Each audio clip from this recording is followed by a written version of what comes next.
Breaking news చూస్తున్నాము. TVK chief Vijay sensational decision తీసుకున్నారు. MLA పదవికి ఆయన రాజీనామా చేయబోతున్నారు. తిరుచి ఈస్ట్ ఎమ్మెల్యేగా రాజీనామా చేయబోతున్నారు విజయ్. పెరంబూర్ ఎమ్మెల్యేగా కొనసాగనున్నారు విజయ్. తిరుచి ఈస్ట్లో 27,416 ఓట్ల మెజారిటీతో విజయ్ గెలుపొందారు.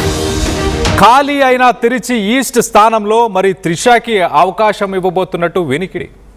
క్యాబినెట్లో త్రిషాకు కీలక పదవిని కూడా ఇవ్వబోతున్నట్టు చెప్పుకొస్తున్నారు. మరోవైపు మహాబలిపురంలోని ఒక రిసార్ట్కి టీవీకే పార్టీకి సంబంధించిన ఎమ్మెల్యేలందరినీ అక్కడికి షిఫ్ట్ చేశారు. రిసార్ట్ రాజకీయాలు మొదలైనాయి అనుకోవచ్చు. ప్రభుత్వం ఏర్పాటుకు కొంత లేట్ అవుతుంది కాబట్టి గెలిచిన ఎమ్మెల్యేలు చేజారకుండా విజయ్ ఈ నిర్ణయం తీసుకున్నట్టు తెలుస్తుంది. గెలిచిన ఎమ్మెల్యేల కోసం పుంజూరులో ఒక రిసార్ట్ని బుక్ చేశారు. ఆ రిసార్ట్లో ప్రస్తుతానికి ఎమ్మెల్యేలు బస చేయాలని విజయ్ ఆదేశాలను జారీ చేశారు. మొత్తం మీద పెరంబూర్, తిరుచి ఈస్ట్ ఈ 2 చోట్ల నుంచి విజయ్ పోటీ చేసి గెలుపొందిన తర్వాత తిరుచి ఈస్ట్ తన పదవిని అక్కడ రిజైన్ చేయబోతున్నట్టు తెలుస్తుంది. మరి రిజైన్ చేసిన తర్వాత బై ఎలక్షన్కి మరి త్రిషాకి ఆ అవకాశాన్ని ఇచ్చి తన క్యాబినెట్లో ఒక కీలక పదవిని కూడా ఇవ్వబోతున్నట్టు చర్చ నడుస్తుంది. దీనికి సంబంధించి మరింత డీటెయిల్గా మాట్లాడుకునే ప్రయత్నం చేద్దాం. ఇటు చెన్నై నుంచి మా ఏపీ ఇన్పుట్ ఎడిటర్ కృష్ణమోహన్ అందుబాటులో ఉన్నారు. కృష్ణమోహన్తో మాట్లాడి తెలుసుకునే ప్రయత్నం చేద్దాం. కృష్ణమోహన్, చెప్పండి, తిరుచి ఈస్టే ఎందుకు పిక్ చేశారు? ముందు నుంచి అంటే ఆ తిరుచి ఈస్ట్ని వదిలేద్దామన్న ప్లాన్ ఉండేనా, లేకపోతే పెరంబూర్ ఆయనకి స్ట్రెంగ్త్గా అది డిస్ప్లే అవుతుంది కాబట్టి పెరంబూర్ ఒక స్ట్రాంగ్ కాన్స్టిట్యుయెన్సీగా తను ప్రొజెక్ట్ చేసుకోవడానికి అక్కడ ప్రజలతో ఉన్న కనెక్షన్ కోసం అలా ఈ డెసిషన్ తీసుకున్నారనుకోవాలా? కాదు, ఇక్కడ ఆసక్తికరమైన ఒక అంశం ఉంది కళ్యాణ్. బేసిక్ గా పెరంబూర్ కూడా చెన్నై సిటీలోనే వస్తుంది. చెన్నై సిటీలో ఉన్న ఈ 14 కాన్స్టిట్యున్సీలకు సంబంధించి అది కూడా ఒక కాన్స్టిట్యున్సీ. దాని పక్కనే కొలుత్తూరు ఉంది, అది స్టాలిన్ కి సంబంధించిన కాన్స్టిట్యున్సీ.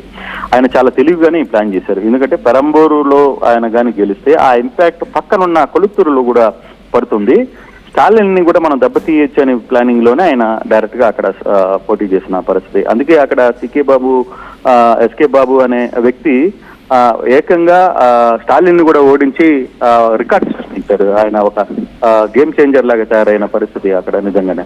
సో మరోవైపు ఈయన తిరుచి నుంచి కూడా పోటీ చేశారు. తిరుచిలో 20,000 మెజార్టీతో ఆయన బయట గెలిచారు. కానీ తిరుచిలో మొదట 2-3 స్థానాల్లో కూడా అందరూ అనుకునేది ఏంటంటే విజయ్ అక్కడ కొంత ఓడిపోతారు అనుకుని, కానీ చివరికి వచ్చేసరికి ఆయన 20,000 మెజార్టీ పైన చిలుకు ఓట్లతో ఆయన గెలిచిన పరిస్థితి అయితే కనబడుతుంది. అయితే ఇప్పుడు ఆయన 2 స్థానాలు గెలిచారు కాబట్టి ఏదో ఒక స్థానం నుంచి ఆయన రిజైన్ చేయాలి. కానీ వెంటనే రిజైన్ చేస్తారా లేదా అనే ఒక చర్చ జరుగుతుంది. ఇప్పుడు ఎమ్మెల్యేలతో మీటింగ్ లో కూడా ఆ చర్చ కూడా కొంత ఆయన ఇండికేషన్ ఇచ్చారనేది కూడా.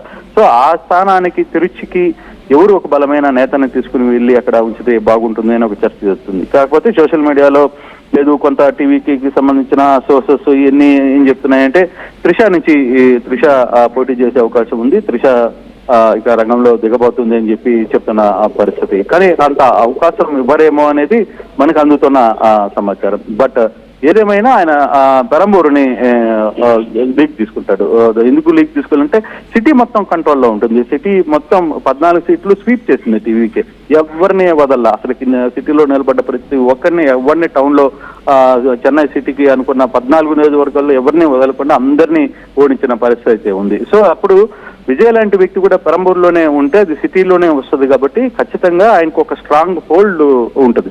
దాని పక్కన ఉన్న మిగతా ప్రాంతాలు కూడా కొంత ఆయన కంట్రోల్లో ఉన్నట్టుగా ఉంటుందని భావిస్తున్నారు. అందుకే ఆయన పెరంబూరుని ఖచ్చితంగా నిలబడాలి, పెరంబూరులోనే ఉంటాను అనేది ఆయన చాలా గట్టిగా అనుకుంటున్నారు. బహుశా తిరుచిని రిజైన్ చేయాల్సిన పరిస్థితి వస్తుంది కాబట్టి ఖచ్చితంగా తిరుచి రిజైన్ చేస్తే అక్కడ ఎవరిని పెట్టాలి అనే ఒక చర్చ జరుగుతుంది. ఆ చర్చలో ప్రధానంగా త్రిషా పేరు ఏర్పడుతుంది. కానీ అంత ఛాన్స్ ఉండకపోవచ్చు అనేది కూడా ఇప్పుడు సోషల్ మీడియాలో ఇంకొక జయలలిత కాబోతుంది త్రిష అని కూడా ఒక చర్చ జరుగుతుంది. కానీ అంత దూరం ఉంటుందా లేదా అనేది జరగబోయే పరిస్థితులు చూడ. కానీ రాజీనామా కూడా ఇప్పటికిప్పుడు వెంటనే జరిగే పరిస్థితులు కూడా ఉండవు కళ్యాణ్. రైట్. అయితే కృష్ణమోహన్, మనం నిన్న ఇటు త్రిష 43rd బర్త్డే సందర్భంగా తిరుమలకు వెళ్ళి దర్శనం చేసుకుని దాని తర్వాత డైరెక్ట్ విజయ్ ఇంటికి వచ్చి విజయ్ని కలిసి విజయ్కి కంగ్రాచులేషన్స్ చెప్పి వెళ్ళడం జరిగింది. దాని తర్వాత మళ్ళీ విజయ్ ఇంటికి తానుగానే ఏమైనా రావడం జరిగిందా? త్రిష గురించి అక్కడ పార్టీలో ఏమైనా డిస్కషన్ జరుగుతుందా?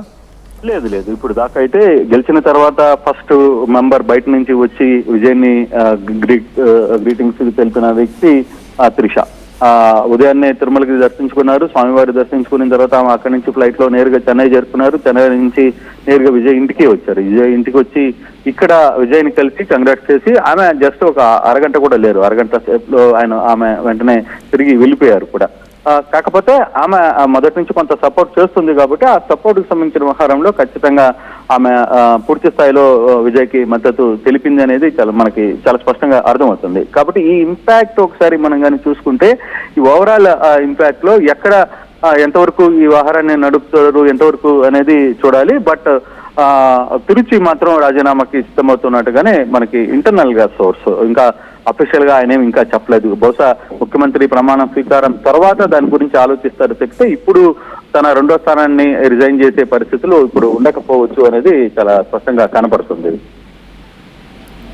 Right Krishnamohan, thanks for the latest update. మొత్తం మీద Vijay TVK chief Vijay sensational decision తీసుకున్నారు. ఇటు తిరుచి ఈస్ట్లో తాను ఎమ్మెల్యేగా గెలిచిన ఆ చోటుని రాజీనామా చేయబోతున్నట్టు వార్తలు వస్తున్నాయి. పెరంబూర్లో ఎమ్మెల్యేగా కంటిన్యూ అవ్వబోతున్నారు. చెన్నై నగరంలోనే ఈ పెరంబూర్ కాన్స్టిట్యున్సీ 14 కాన్స్టిట్యున్సీల్లో పెరంబూర్ కూడా ఒక కాన్స్టిట్యున్సీ అవ్వడం, దాంతోపాటు పక్కనే ఉన్న కొలత్తూరు నుంచి స్టాలిన్ పోటీ చేసి మరీ ఓడిపోయారు. సో అతన్ని స్టాలిన్ని కంట్రోల్ చేయడానికి ఆ కాన్స్టిట్యున్సీ పైన ఒక కన్నేసి ఉంచడానికి ఒక రకంగా స్ట్రాటజిక్గా పనికొస్తుందన్న ఉద్దేశంతో పెరంబూర్కి విజయ్ స్టిక్ అవుతున్నట్టు తెలుస్తుంది. మరి చెన్నైలో తమిళ రాజకీయాల్లో మనం ఒకసారి చూస్తే కనుక అప్పర్ హౌస్ లేదు. 1986లో అక్కడ అప్పర్ హౌస్ని రద్దు చేశారు, అంటే ఎమ్మెల్సీలే లేరు. సో ఎవరికైనా త్రిషకు ఒకవేళ పదవి ఇవ్వాలనుకుంటే ఆ కోటాలో ఎమ్మెల్సీ కోటాలో ఇచ్చే అవకాశం కూడా లేదు. త్రిషని అక్కడి నుంచి బై ఎలక్షన్స్లో ఒకవేళ నిల్చోబెడితే ప్రతిపక్షాలు వేలెత్తి చూపించే అవకాశం ఉంటుంది. ఒక సినిమా స్టంట్గా మారబోతుంది అంటూ ప్రతిపక్షాలు వేలెత్తి చూపించే అవకాశం ఉంటుంది. సో ఓవరాల్గా కొంత ఉత్కంఠం అయితే నెలకొనుంది. తిరుచి ఈస్ట్ని ఎవరికిచ్చే అవకాశం ఉంది? సీనియర్ నాయకులకు ఎవరికైనా ఇస్తారా, మరి కొత్తగా పార్టీలో ఉన్న వ్యక్తులకు ఎవరికైనా ఇచ్చే అవకాశం ఉందా? మనకు తెలుసు, ఇటు విజయ్ తన డ్రైవర్ కొడుకుకి సీట్ ఇవ్వడం కానీ, నిరుపేదలకి సీట్ ఇవ్వడం కానీ, అడ్వకేట్స్కి సీట్ ఇవ్వడం, లాయర్స్కి సీట్ ఇవ్వడం. మరో పక్కన స్టాలిన్ కాన్స్టిట్యున్సీ కొలత్తూరులో గెలిచిన వ్యక్తి, అక్కడ విజయ్ ప్రచారం చేయకపోయినా విజయ్కి సంబంధించిన ఒక డ్యూప్ పర్సన్తో ప్రచారం చేయించినా కూడా స్టాలిన్ పైన ఆ వ్యక్తి గెలిచాడంటే ఎంతగా ప్రజలు విజయ్ని కోరుకుంటున్నారు, కొత్తదనాన్ని కోరుకుంటున్నారు, మరి ఇంత వేగంగా డెవలప్మెంట్ కావాలని కోరుకుంటున్నారు అనే అంశాన్ని ఇప్పుడు అనలిస్టులు ముందుకు తీసుకొచ్చే ప్రయత్నం చేస్తున్నారు. సో చాలా క్లియర్గా గత ప్రభుత్వాలకి ఇప్పుడు విజయ్ చేస్తున్న పాలన, విజయ్ నుంచి చాలా ఎక్కువ ఎక్స్పెక్టేషన్స్ ప్రజల్లో ఉన్నట్టు తెలుస్తుంది. బడుగు బలహీన వర్గాలకు సంబంధించిన వాళ్ళు, మైనారిటీస్ కావచ్చు, వీరందరూ కూడా విజయ్కి చాలా సపోర్ట్ చేసినట్టు అర్థమవుతుంది. 20% ఉన్న బలహీన వర్గాలు విజయ్కే ఓటు వేశారు, అలాగే మైనారిటీస్ కూడా విజయ్కే ఓటు వేశారు. ఎక్కువ షేర్ డిఎంకేకి సంబంధించిన పార్టీ నుంచి ఎక్కువ షేర్ని ఆయన లాక్కున్నట్టు కూడా చాలా క్లియర్గా అర్థమవుతుంది. సో తిరుచి ఈస్ట్ని మరి ఎవరికి ఇస్తారు అన్న దానిపై కొంత సందిగ్ధం అయితే ఏర్పడింది. ప్రస్తుతానికి తన పార్టీకి సంబంధించిన ఎమ్మెల్యేలందరినీ కూడా ప్రస్తుతానికి ఒక రిసార్ట్ రాజకీయాలకి పరిమితం చేస్తూ ఒక రిసార్ట్లో వాళ్ళందరినీ కూడా బస చేయాలి అంటూ ఆదేశాలు కూడా జారీ చేసినట్టు తెలుస్తుంది. దీనికి సంబంధించి మీరేమనుకుంటున్నారు? మీ అభిప్రాయాలను కింద కామెంట్ రూపంలో తెలియపరచండి. త్రిషకి నిజంగానే తన క్యాబినెట్లో ఒక పదవిని ఇవ్వడానికి తిరుచి ఈస్ట్ నుంచి పోటీ చేసే అవకాశాన్ని విజయ్ ఇస్తాడని మీరు భావిస్తున్నారా లేదా అన్న దానిపై మీ అభిప్రాయాలని కింద కామెంట్ రూపంలో తెలియపరచండి.